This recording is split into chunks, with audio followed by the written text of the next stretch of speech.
അസ്സലാമലൈക്കും. അപ്പോൾ കൂട്ടുകാരെ, നമുക്ക് ഇന്ന് 27 നോമ്പല്ലേ. തസ്ബീഹ് നിസ്കാരത്തിലേക്ക് വന്നാലോ.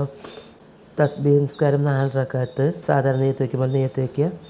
അതിൽ വന്നിട്ട് തസ്ബീഹ് ഒരു റക്അത്തിൽ 75 വരണം.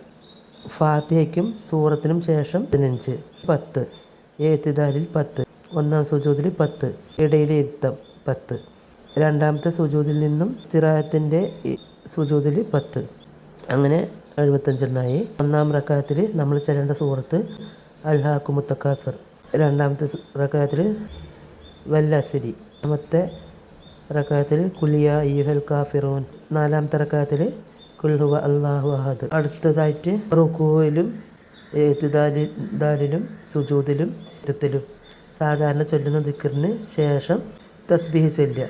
രണ്ടാമത്തെ സുജൂദിൽ നിന്ന് നൃത്തത്തിലേക്ക് വരുമ്പോഴുള്ള ചെറിയ ഇരുത്തമാണ് ഇസ്തിറാഹത്തിൻ്റെ ഇരുത്തം. സുജൂദിൽ നിന്ന് അല്ലാഹു അക്ബർ ചൊല്ലി ഇരുത്തത്തിലേക്ക് വരികയും 10 തസ്ബീഹ് ചൊല്ലിയതിന് ശേഷം തക്ബീർ ചൊല്ലാതെ നൃത്തത്തിലേക്ക് വരുന്നതുമാണ് രൂപം. പിന്നെ അത്തഹിയാത്തിന് മാത്രം നമ്മൾ തസ്ബീഹ് ചൊല്ലുക, എന്നിട്ട് അത്തഹിയാത്ത് ചൊല്ലിയിട്ട് നിസ്കാരം പൂർത്തീകരിക്കുക. ഇൻഷാ അല്ലാഹ് എല്ലാവരും ചെയ്ത് നോക്കുക കേട്ടോ.